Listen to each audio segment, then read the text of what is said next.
Présenter Mourad Michichi, société Eni, donc c'est le responsable grand compte et accord partenaire. L'actualité de Eni, si vous ne le savez pas, ils viennent de découvrir le gisement de gaz naturel le plus important de ces dernières années au large d'Égypte, ce qui représente à peu près 20 ans de consommation française en gaz naturel, c'est ça? Bon, voilà, donc un acteur important dans la fourniture de gaz naturel en France. Patrick Fievez, société Finagaz, anciennement Totalgaz. Finagaz est aujourd'hui une marque à 100% du groupe UGI France, c'est ça? Donc il va venir nous parler du gaz propane en citerne. Iberdrola, monsieur Moniem Ezaraoui, qui est donc responsable grand compte chez Iberdrola. Iberdrola vient de remporter récemment un appel d'offres à Saint-Brieuc sur l'éolien maritime. Alors vous allez peut-être me corriger parce que j'ai peut-être fait une faute en notant, en prenant mes notes. C'est 500 000 MWh ou c'est 500 MWh? C'est 500 MW. Ouais, voilà. Donc dans le cadre d'un appel d'offres, donc c'est très très bien. Donc c'est un fournisseur espagnol qui est implanté en France depuis quelques années. Ensuite, nous avons la société Voltalux, représentée par Jacques Février. Société Voltalux qui est distributeur de solutions photovoltaïques et qui travaille également sur le relamping. La vidéo, Diane.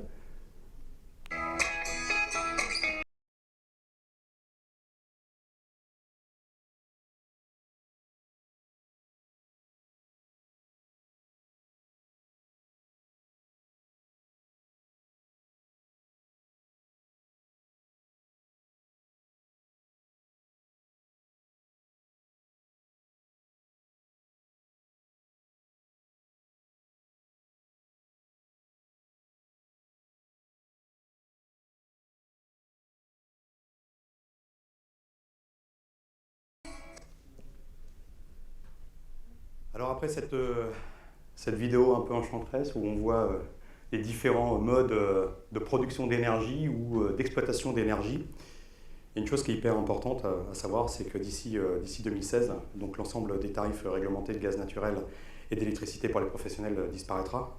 Ça, vous le savez tous et toutes. Si les conditions tarifaires et concurrentielles pour ces différents marchés du gaz ou de l'électricité sont différentes, cette évolution réglementaire est surtout l'occasion pour vous de mieux comprendre votre consommation énergétique pour mieux la maîtriser et profiter pleinement de cette libéralisation. Donc, les règles de fonctionnement du marché du gaz et de l'électricité, donc il y a différentes règles à connaître. Peut-on dire, Monsieur Zaraoui, que le cadre réglementaire de la fin des tarifs réglementés est le même pour l'électricité? Et je poserai la même question après à vous, Monsieur Michichi, sur le gaz naturel. Est-ce qu'on a exactement une similitude ou pas? Est-ce que ce sont des choses différentes ou pas? Bonjour à toutes et à toutes. Tout d'abord, le cadre légal de la suppression des tarifs réglementés, il s'inscrit dans un cadre européen et non français. C'est-à-dire c'est pas le gouvernement français n'a pas décidé de manière arbitraire la suppression des tarifs réglementés au 31 décembre 2015. C'est un processus européen. Il faut remonter quelques 20 années en arrière, en 1996 notamment, suite à l'adoption d'une directive européenne qui impose à l'État français d'ouvrir son marché de l'énergie français à la concurrence. C'est une obligation européenne, ce n'est pas une décision du gouvernement français.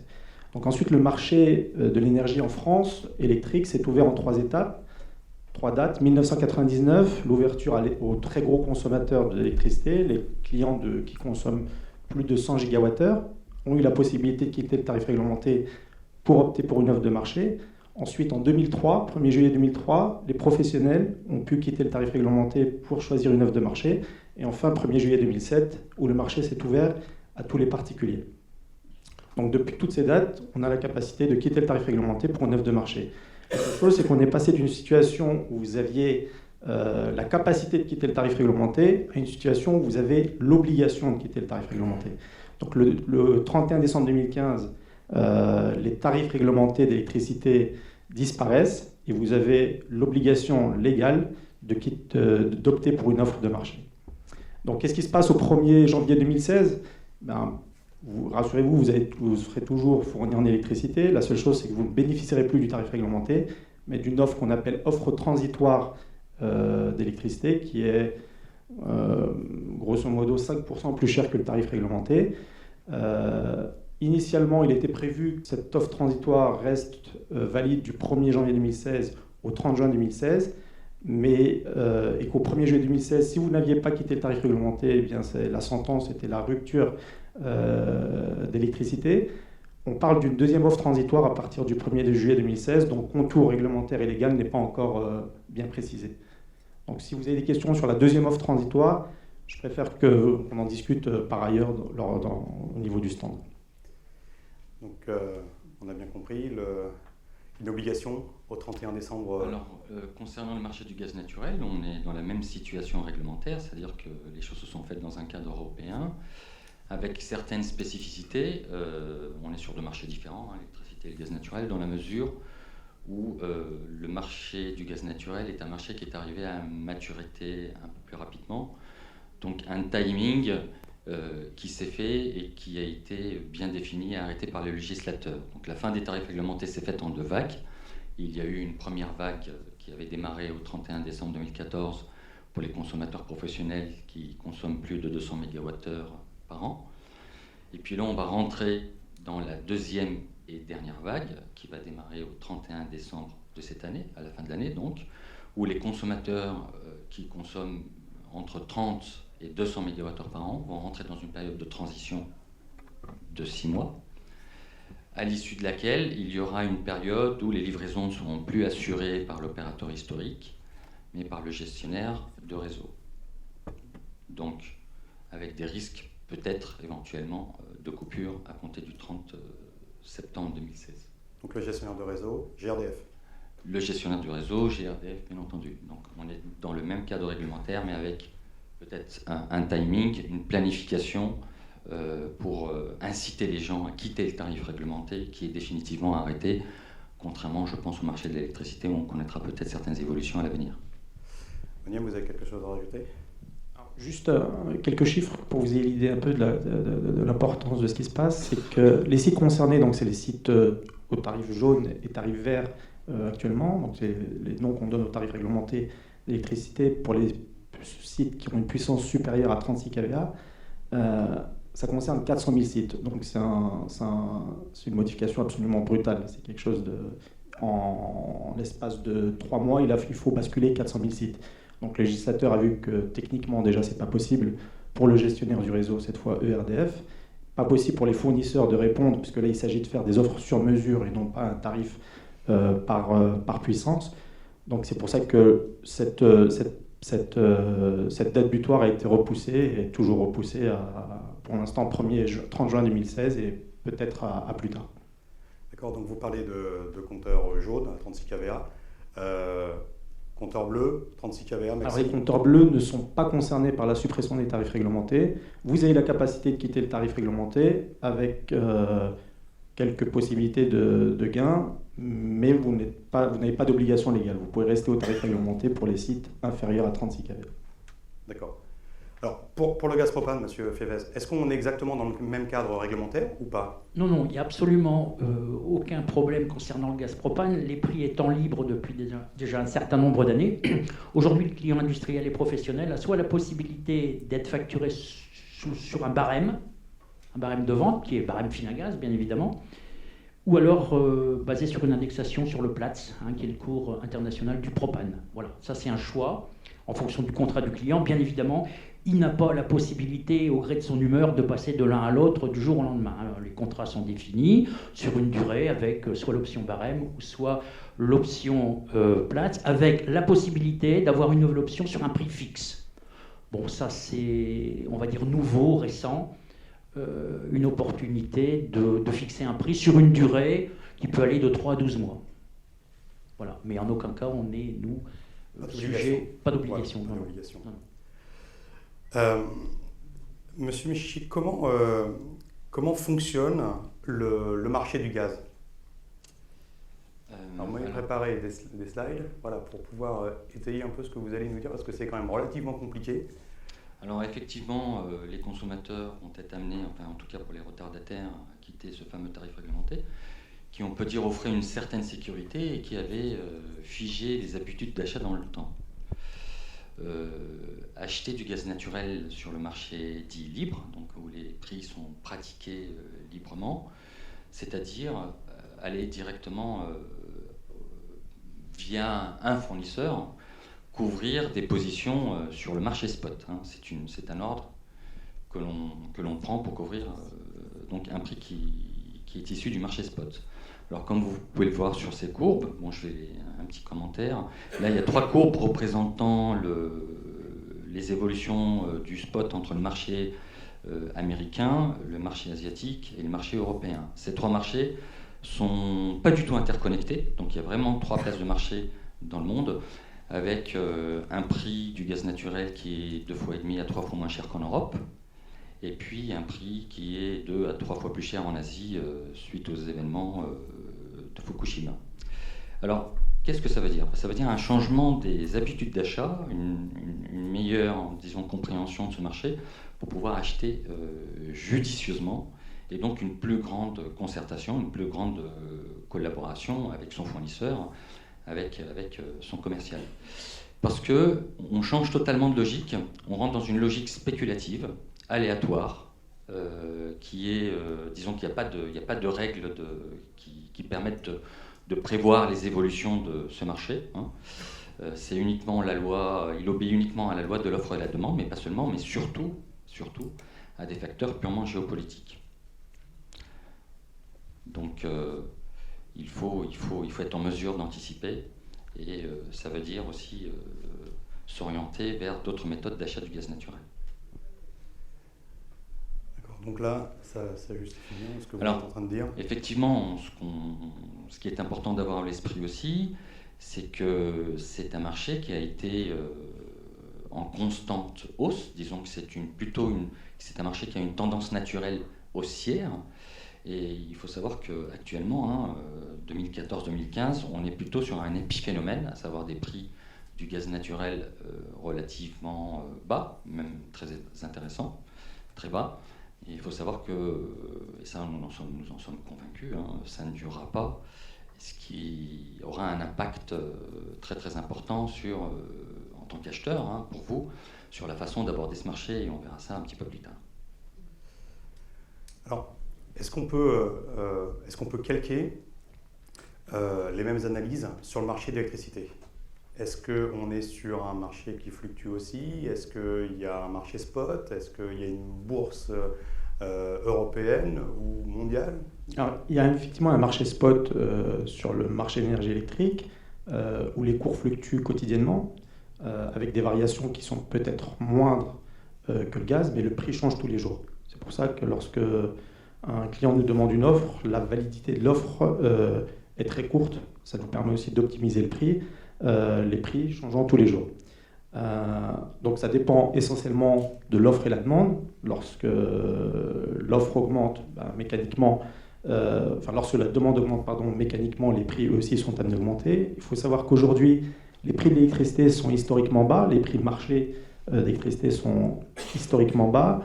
Un peu à mettre en parallèle aussi avec les prix du gaz qui connaissent des prix très bas. Mais bien comprendre que c'est lié intimement à la différence entre l'adéquation entre l'offre et la demande. D'accord. Alors, je reçois une offre. Oui, allez-y. J'ai juste une petite précision. C'est-à-dire qu'en fait, quand on va renégocier son contrat et qu'on va aller sur le marché spot en demandant à son fournisseur de couvrir une position, il ne s'agit plus que de la molécule. Il faut bien être bien clair là-dessus. Il ne s'agit plus que de la molécule, parce que tous les autres coûts réglementaires, à savoir les coûts d'acheminement notamment, le transport et la distribution, resteront toujours réglementés. Hein. Ça veut dire qu'en fait, on ne parle dans un budget gaz naturel que de 40% à peu près du budget TTC. marché spot, c'est bien que de la molécule dont il s'agit. Idem pour l'électricité, on parle bien que de l'électron. Même chose, on parle que de l'électron, tous les autres coûts sont réglementés. Voilà. Donc, l'acheminement est réglementé, voilà, la fiscalité. donc sur une facture de 100, j'ai 60% de part de taxe, acheminement et taxe fiscale, et 40% d'électrons ou de molécules. Tout à fait. D'accord. Alors, je suis client, je fais faire une analyse je fais faire une cotation auprès de différents prestataires. Je reçois l'offre, comment je fais pour l'analyser? Quels sont les points clés à analyser pour comprendre l'offre et pour pouvoir déterminer que tel fournisseur est meilleur que l'autre? En fait, disons que d'abord, il y a 2 points à mon avis, il y a 2 points de départ. Hein. Le premier point de départ, c'est celui qu'on avait soulevé en introduction, à savoir la fin des tarifs réglementés. Donc quand on est, alors ça dépend d'où vient, quand on est sur un contrat réglementé, il n'y a pas de contrainte particulière, il suffit de s'adresser à son fournisseur pour demander une offre de marché. Si vous étiez déjà, parce qu'il y a beaucoup de gens, enfin c'est maintenant sur le gaz naturel, c'est la majorité des consommateurs hein, pratiquement qui sont en offre de marché, pour renouveler son contrat, donc il faut connaître sa date d'échéance, bien sûr, les conditions de résiliation et surtout la période de préavis. Voilà. Donc ce sont les fondamentaux. Ensuite, il peut y avoir un échange avec votre interlocuteur pour que c'est l'occasion qu'il puisse vous expliquer l'offre, bien entendu. On est sur des délais de décision qui sont relativement courts, hein, puisque ce sont des prix qui sont valables uniquement dans la journée. Les couvertures de position se font en fin de journée, donc il faut aussi un petit peu être familier avec ces méthodes d'achat, disons, pour aborder ce marché. Alors, quant à la question que vous posez, à savoir quel est le fournisseur avec lequel je dois partir, ben, moi je dirais tout simplement Eni, hein, c'est tout à fait normal. Non mais, pour être... en fait, c'est un marché de matières premières. Donc, quand on est sur un marché de matières premières, il n'y a pas de transformation derrière. Donc, on est sur des... il faut le dire, hein, on est sur des niveaux de marge qui sont relativement faibles. Voilà. Donc, ça veut dire qu'en fait, ce qui m'intéresse dans mon analyse, c'est juste le prix de l'électron ou de la molécule. Alors, parce que le reste des taxes, vu qu'elles sont déterminées par le pouvoir public, je n'ai pas à en tenir compte. Effectivement, donc, bon, les habitudes sont tenaces. Hein, donc quand on mène une négociation, on souhaite faire toujours mieux que la fois précédente. Or, la réalité ne se passe pas vraiment comme ça. C'est une question de conjoncture. C'est-à-dire quand vous allez négocier votre contrat gaz, vous allez négocier uniquement la partie proprement liée à la molécule, c'est-à-dire ces fameux 40% du budget gaz TTC. Effectivement, comme vous l'avez dit, les 60% restants, et qui est la partie la plus importante, ce sont les coûts d'acheminement qui, eux, évoluent en moyenne à peu près 5% par an. Hein. Donc les transporteurs, les distributeurs, ce sont des entreprises d'État qui définissent ces coûts d'acheminement. Et puis aussi, on a face à nous une fiscalité de plus en plus galopante. Hein. Faut lire les choses telles qu'elles sont, puisqu'on a vu l'apparition en peu de temps de la CTA, la CTSSG, la CSPG, pardon, et la TICGN. La TICGN a un très bel avenir devant elle, hein, puisqu'il y a quelques années de ça, elle était à 1,19 €, alors directement corrélée aux consommations, hein, elle s'exprime en euros du mégawattheure. Est-ce qu'on peut expliquer ce que c'est que la TICGN? Oui, pardon. Alors c'est la taxe intérieure sur la consommation de gaz naturel. Pourquoi? Parce que le gaz naturel n'est pas produit en France. Hein, tout le gaz naturel consommé en France, quasiment la totalité, pratiquement 100% du gaz naturel, est importé de l'étranger. Donc cette taxe, cette fameuse TICGN, elle est collectée par le fournisseur et elle est reversée directement aux douanes derrière. Et elle est fixée par décret gouvernemental. Hein. En peu de temps, on l'a vu évoluer donc, de 1,19 € du mégawattheure à... Alors en 2015, elle est actuellement à 2,64 € par mégawattheure consommé. Et je peux vous assurer qu'elle a un très très bel avenir, puisque elle va encore évoluer sur les prochaines années et on va commencer à le ressentir à partir de l'année 2016. Voilà. Donc on a bien 3 composantes dans son budget gaz naturel. Une par molécule qui est complètement fluctuante et totalement dépendante de marchés qui sont de marchés internationaux, hein, sur lesquels les fournisseurs n'ont pas du tout la main. Et puis des couches d'acheminement qui sont réglementaires, hein, puisqu'il faut bien livrer le gaz, et ça, ce sont des missions de service public. Donc le fournisseur va reverser ces coûts-là à l'euro au GRDF et au GRT, donc le gestionnaire du réseau de transport, et une fiscalité que l'on collecte et que l'on reverse derrière auprès du Trésor public. Voilà. Donc, maîtriser son budget gaz, c'est être en mesure, dans la mesure du possible, de maîtriser ces 3 facteurs. Bon, ils sont peu maîtrisables, hein. Vous comprenez bien qu'on ne peut pas agir sur la fiscalité et les coûts de transport. Il ne reste plus que le prix de la molécule. Donc là, il faut un petit peu être informé, se renseigner. Donc être en échange avec son fournisseur pour à peu près essayer de déterminer la période la plus propice, dans la mesure du possible. Anticiper son contrat, ne surtout pas attendre la date d'échéance du contrat, parce qu'en fait, c'est un marché d'opportunités, hein. Il faut savoir les saisir.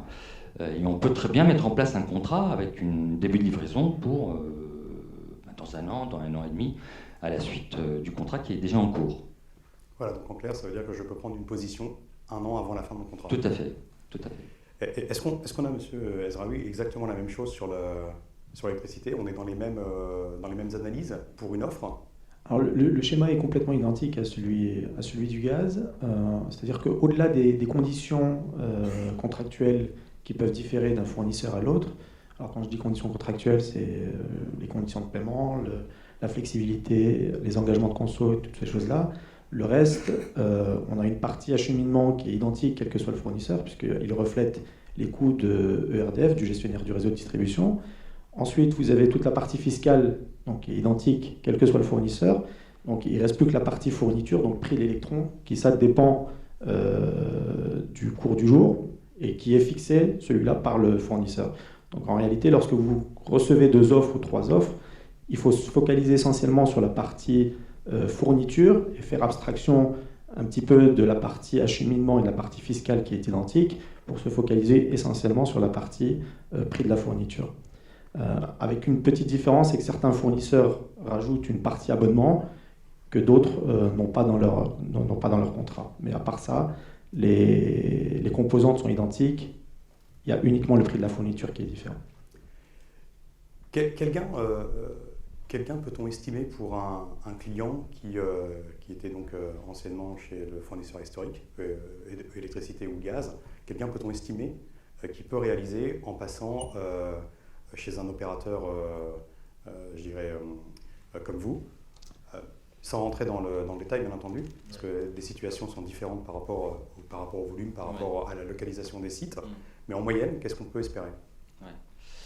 En fait, il y a un delta qui est relativement important entre un budget en offre régulée et un budget en offre de marché. Du fait que lorsque vous passez en offre de marché, le fournisseur va procéder à un ensemble d'optimisation, mais vraiment sur toutes les composantes du budget, la molécule, l'acheminement. Ce qui n'est pas le cas quand vous êtes en tarif régulé, parce qu'en fait, il fonctionne un petit peu comme une mutuelle, on va dire ça comme ça, une mutualisation des coûts. Donc on va procéder à des optimisations qui permettront de dégager sur le budget gaz, et ce qui n'est pas négligeable, entre 10 et 15% d'économie, en fonction du profil de consommation et de la localisation géographique du site. Alors ça, l'économie est vraiment immédiate dès lors qu'on a fait démarrer un contrat en offre de marché. Après, par la suite, lorsqu'il s'agira de renouveler son contrat en offre de marché, les choses ne seront pas aussi simples parce que les coûts optimisables, notamment liés aux coûts d'acheminement, l'ont déjà été faits précédemment. Donc il ne restera plus comme levier que la molécule. Alors la molécule, comme on l'avait déjà dit, ça ne représentait que 40% d'un budget gaz TTC. Donc si vous allez, disons qu'on va faire les efforts nécessaires, et c'est tout à fait normal de faire mieux que la fois précédente, admettons qu'on arrive à faire 3% mieux, 3% de 40%, ça ne fait guère plus que de 1,2% sur le budget global gaz, et qui sont largement compensés par les hausses réglementaires liées au coût d'acheminement, bien entendu, et puis la fiscalité qui attend le consommateur un petit peu au tournant. Donc il faut remettre les choses un petit peu dans leur contexte et à leur juste mesure pour, encore une fois, amorcer peut-être une approche plus globale et aussi de sa manière d'appréhender ce marché. Voilà. Alors, j'ai bien compris que l'économie peut être de 10 à 15% sur le marché du gaz. Par contre, sur l'électricité, l'économie est beaucoup moindre. Il y a une explication à ça ou pas? Sur la partie électrique, au-delà de la partie optimisation, on peut réaliser quelques économies. Le passage d'une offre tarif réglementé à une offre de marché, les gains qu'on peut retrouver varient entre 5, on peut aller jusqu'à 15% dans le meilleur des cas. Alors ça dépend essentiellement du profil de consommation. Pour 100% des cas, c'est intimement lié au profil de consommation du client. Mais le niveau d'économie réalisée maximum, il se situe aux alentours de 15%. D'accord. Allez-y. Je voulais revenir sur ce petit point d'économie. C'est quand même le but recherché. On optimise son contrat d'une manière évidente quand on a quitté le tarif réglementé, mais une fois qu'on a enchaîné les contrats en offre de marché, là l'économie devient plus qu'aléatoire en fait, parce que vous l'avez vu, la tendance naturelle du marché dans la durée est vraiment haussière, ça c'est clair, et puis en plus de ça il se présente en dents de scie. Donc il suffit de ne pas s'y prendre au bon moment en réalité, et puis là on aura beau demander des optimisations aux fournisseurs, à un moment donné le fournisseur il ne pourra pas faire grand chose puisqu'il ce n'est un intermédiaire, une interface entre le consommateur et le marché mondial. Voilà. Donc ça veut dire qu'en fait, il n'y a pas, comme on peut le croire, de bonnes ou de mauvaises périodes, printemps-été ou hiver, pour pouvoir renégocier son contrat. Alors, en fait, c'est un marché qui est difficilement prévisible. Comme je vous disais, il n'y a pas du tout de règles.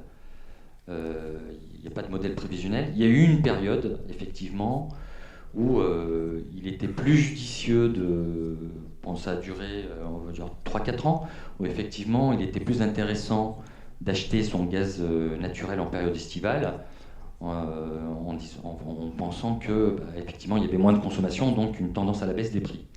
Or, il s'avère que depuis 2 ans maintenant, on a des opportunités, ce qu'on appelle nous dans notre jargon des fenêtres de tir, qui sont très très très alléchantes aussi en période d'hiver.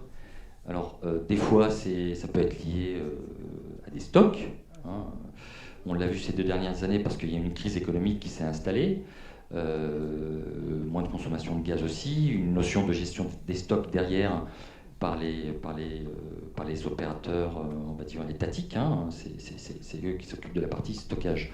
Mais en réalité, il n'y a pas de règles, il n'y a pas du tout de règles. On est constamment surpris, on est constamment face à de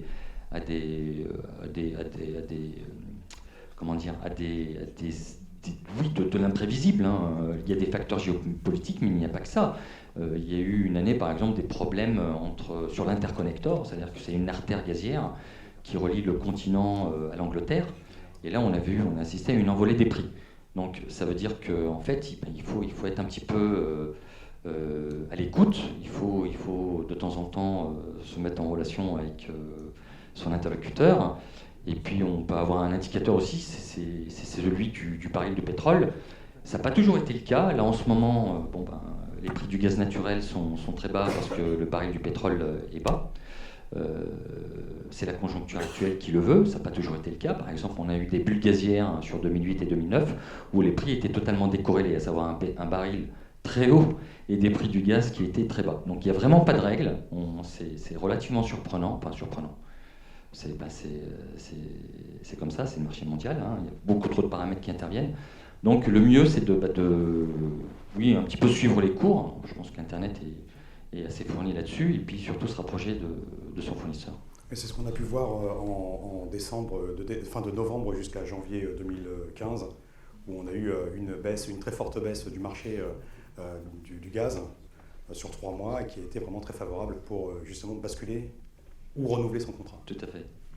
Alors, j'ai bien compris, donc on négocie au mieux son électron, on négocie au mieux sa molécule, mais est-ce suffisant pour réduire ses dépenses énergétiques? Est-ce vraiment suffisant? Qu'est-ce qu'on peut faire de plus?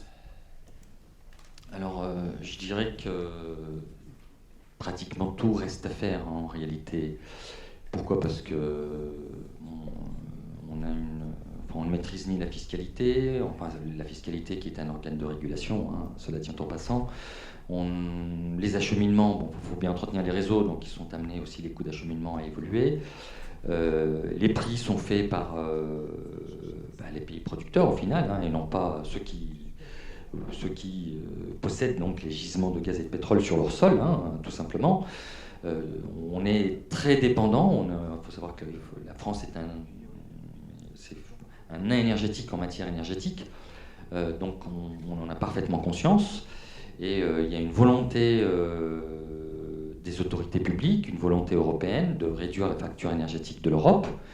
Et en cela, il y a des mesures qui ont été enclenchées depuis les lois du Grenelle de l'environnement 1 et 2, la nouvelle réglementation thermique, le paquet énergie-climat et la loi sur la transition énergétique.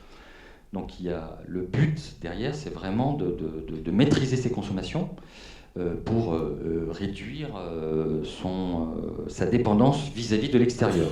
Il y a une fragilité, on est totalement dépendant de l'extérieur, et c'est là-dessus qu'il faut agir. Alors comment agir là-dessus? On a identifié 3 leviers. D'abord, faire évoluer les comportements vers des comportements économes, faire l'état des lieux, c'est-à-dire connaître un petit peu la performance, enfin pas un petit peu, très bien la performance énergétique de ces installations et les caractéristiques du bâti. Ça veut dire quoi, améliorer ses performances énergétiques? Enfin, disons, les connaître surtout, les améliorer, c'est un deuxième temps, mais déjà avoir une image, une photographie de l'existant.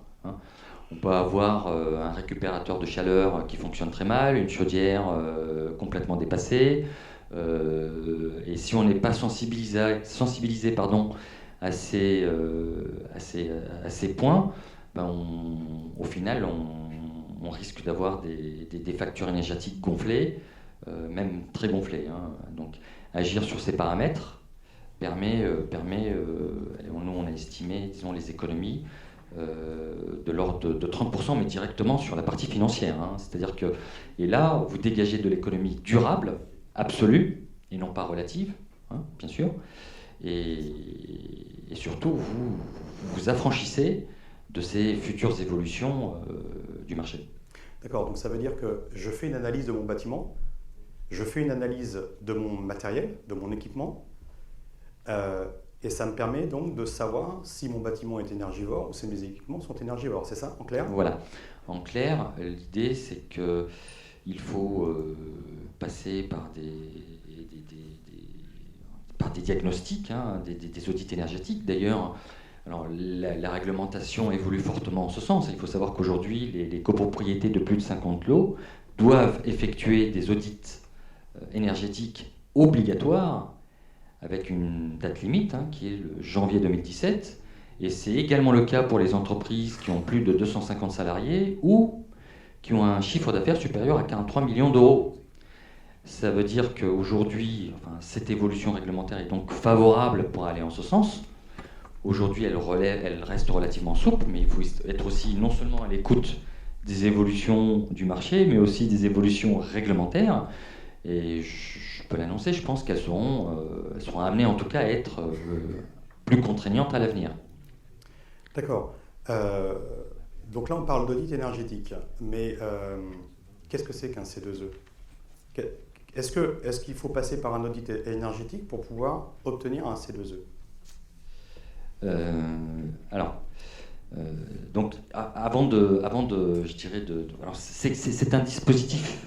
Le C2E, c'est le dispositif des certificats d'économie d'énergie, voilà, qui permettent de mettre en place, disons, des subventions, un financement pour aider les consommateurs dans la réalisation de leurs travaux. Ces travaux peuvent être financés en partie ou en totalité dans certains cas, et c'est un dispositif qui est mis en place par les pouvoirs publics. Bon, c'est un des leviers, mais néanmoins, alors ça se prépare, on va dire, ça se prépare. Alors soit, effectivement, j'ai conscience que ma chaudière est obsolète et qu'elle est très énergivore, donc à ce moment-là, effectivement, je peux directement passer par le dispositif des C2E, mais néanmoins, pour enclencher, en fait, il s'agit d'enclencher une démarche globale.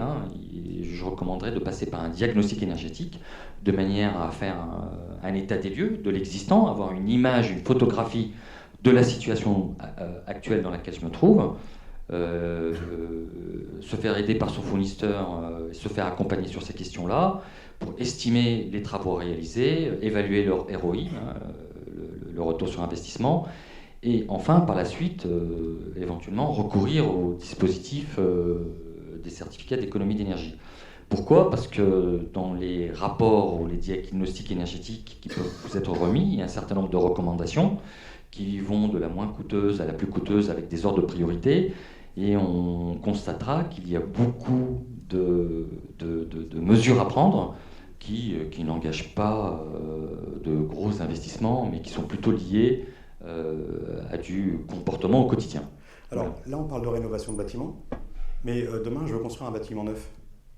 Est-ce que j'ai l'obligation de passer par un audit énergétique, ou si je passe par un audit énergétique, qu'est-ce que je peux éventuellement obtenir comme subvention ? Est-ce qu'il y a des subventions d'ailleurs ou pas ? Non. Les bâtiments neufs, normalement, sont aux normes, puisqu'il est prévu de les construire aux normes. Et la réglementation liée à la valorisation des certificats d'économie d'énergie est uniquement dans le cadre de réalisation de travaux de rénovation. On rénove l'existant pour le rendre moins énergivore. C'est-à-dire qu'on va dégager des économies, on va moins consommer, et c'est à ce titre, il y a uniquement à ce titre qu'on pourra obtenir des subventions. D'accord, donc là, j'ai besoin d'un accompagnement, que ce soit le fournisseur de gaz naturel, pour le gaz propane. C'est pareil, on est exactement dans les mêmes démarches, on a des subventions aussi. Exactement les mêmes démarches, on a des subventions en tant que fournisseur d'énergie, au même titre que le gaz naturel, l'électricité, voire le fioul. On est, nous, vis-à-vis des pouvoirs publics, ce qu'on appelle des obligés, donc nous avons des obligations vis-à-vis de notre clientèle à les inciter à économiser l'énergie. Voilà. Donc il y a des opérations, il y a des offres commerciales qui sont prévues justement pour aider nos clients et futurs clients à économiser l'énergie. On a exactement les mêmes normes, que ce soit du gaz naturel, du propane, de l'électricité. Quand je dis par rapport au gaz naturel, c'est le même produit de toute manière, en sachant que nous, on a décidé, Finagaz, depuis un certain temps, de favoriser nos clients et futurs clients.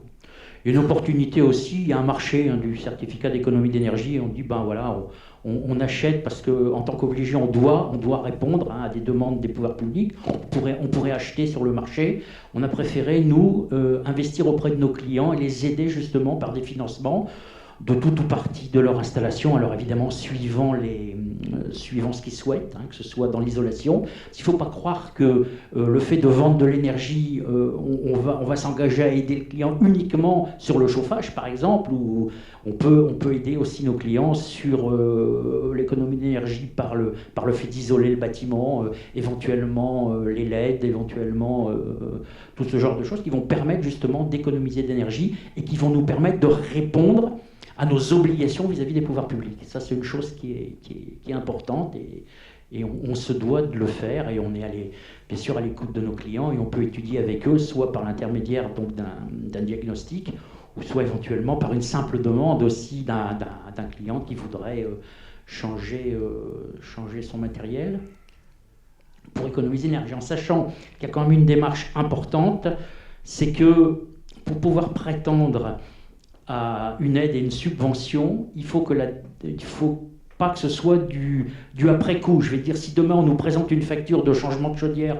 en disant voilà, je veux pouvoir bénéficier des aides, ce ne sera pas possible. Il faut que le dossier soit monté dès le début. Et on aide bien évidemment aussi, on a des équipes chez nous qui aident à monter le dossier. Il faut vraiment qu'on parte de zéro, je vais dire, pour arriver à l'aide. Sinon, on a déjà eu le cas de clients qui nous disaient j'ai changé ma chaudière, merci. Non, ça, ce ne sera pas possible, et c'est absolument pas possible. Voilà. On part du devis. On part de zéro et on monte le dossier. Je voulais juste dire une petite chose, je n'ai pas eu le temps d'en parler tout à l'heure quand il y avait justement les possibilités de sortir des contrats. À la différence du gaz naturel ou de l'électricité, le propane, c'est un petit peu différent, les contrats propane sont un petit peu différents, et le client qui va signer avec un fournisseur de propane va se voir mettre à disposition un réservoir de gaz. Bon, ça, c'est certain.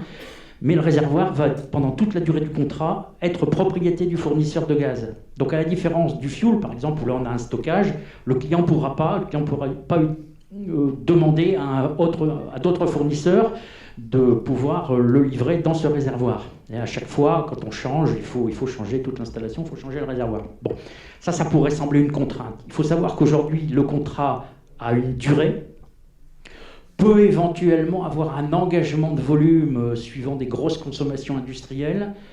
Si par exemple il y avait des financements d'installation, il peut y avoir des engagements de volume, mais des contrats à durée indéterminée qui vont rester, qui vont obliger le client à rester avec son fournisseur toute la vie, ça n'existe pas et c'est pas très légal. Donc il ne faut pas avoir peur aujourd'hui de regarder son contrat. C'est très simple, conditions générales, conditions particulières, il y a une date de toute manière.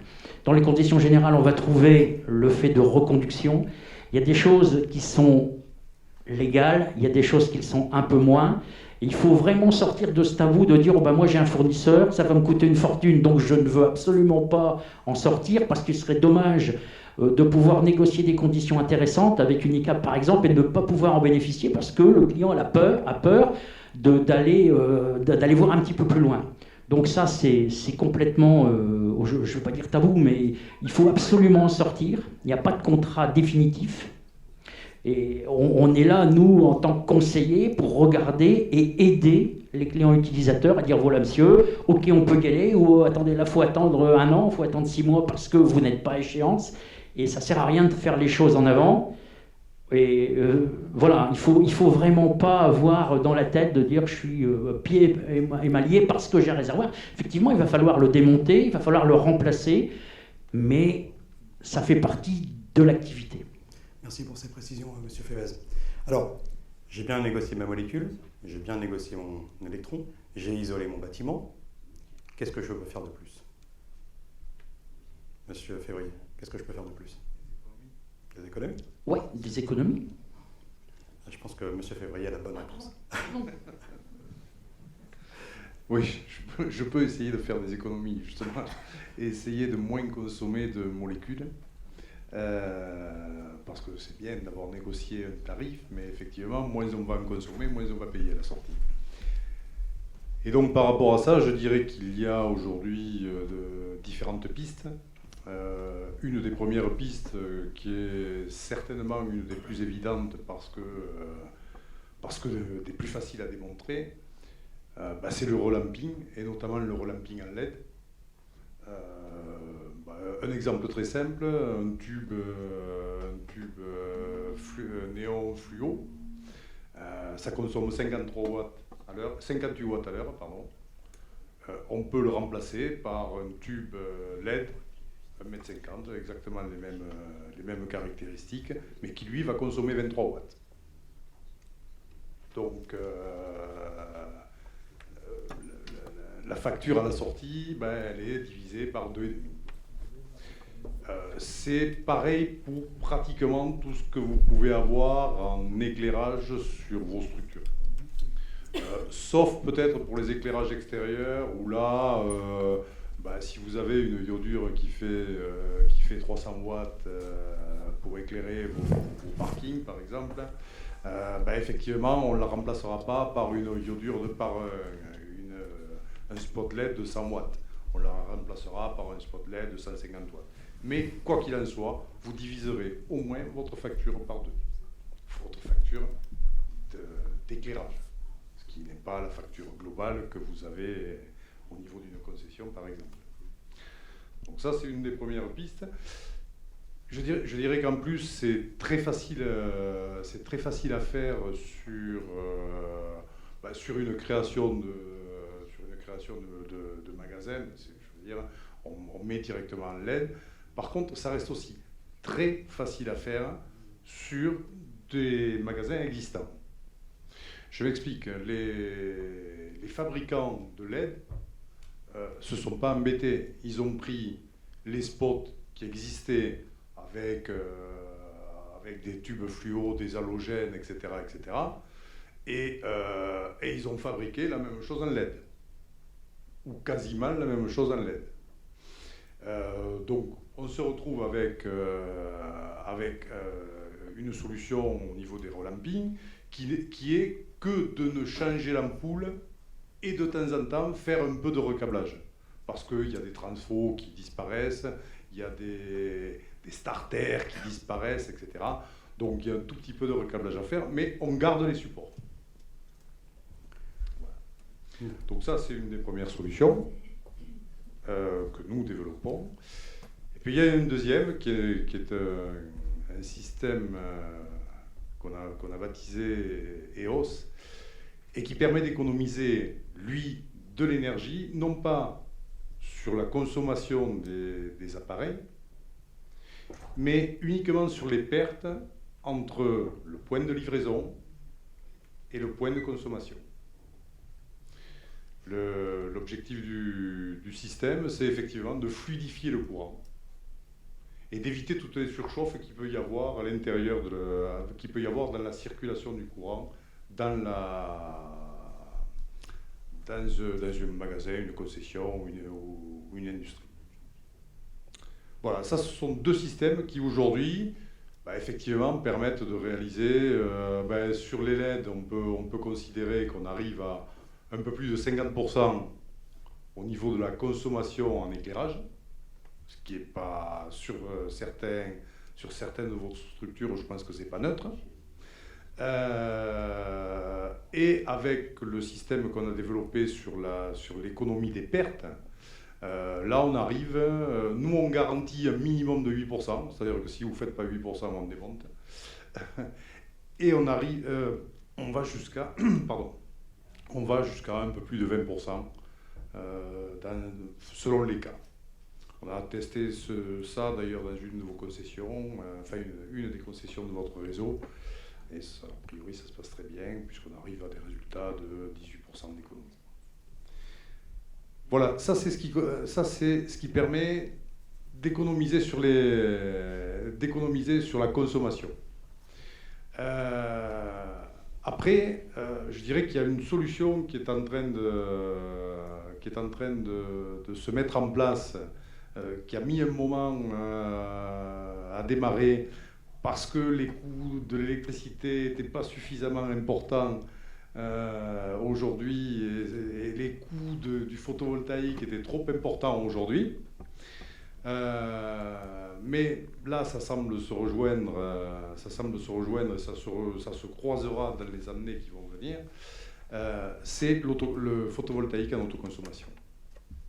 Il faut savoir qu'aujourd'hui, on arrive à installer sur la base de 100 kW par exemple, du photovoltaïque où vous allez payer l'électricité 12 centimes pendant 20 ans. Je ne sais pas combien sera, y compris l'acheminement, y compris les taxes, puisqu'il n'y en a pas, puisque c'est vous qui produisez. Je ne sais pas combien sera l'électricité dans 20 ans, mais ça m'étonnerait qu'elle soit aux alentours de 12 centimes TTC. Surtout si on a une hausse de l'AREN. Voilà, en ce qui nous concerne, c'est des produits qu'on a développés. Je crois beaucoup au photovoltaïque en autoconsommation. Je pense que c'est quelque chose qui va se développer parce qu'en plus, c'est facile à installer. Je ne m'embête pas avec EDF par rapport à la PTF. Je ne m'embête pas avec l'État qui ne m'oblige pas à faire un système intégré, etc., etc. Je pose comme j'ai envie de poser, de la façon la plus efficace possible, bien entendu. Je fais des économies sur les frais de raccordement, c'est-à-dire que je n'ai pas de tranchée à faire ni quoi que ce soit. Je me branche directement sur mon transfo. Et voilà. Et donc à partir de là, effectivement, on arrive à des coûts qui sont aujourd'hui très intéressants. Merci. Alors comme vous l'avez vu, le marché de l'énergie est quand même assez complexe. Et je pense qu'en conclusion, on était d'une situation où on était spectateur. On était spectateur de notre facture. Et aujourd'hui, en fait, on devient un acteur majeur. Donc c'est à chacun de vous, c'est à vous de prendre en main votre consommation, votre isolation de bâtiment, en passant par le bâtiment, en passant par tous les appareils qui sont énergivores, et en négociant au mieux l'électron, la molécule, pour justement voir très rapidement un effet sur votre facturation, qui, je le rappelle, ne jouera que sur 40% de la facture TTC que vous avez mensuellement. Rien d'autre à rajouter? Merci.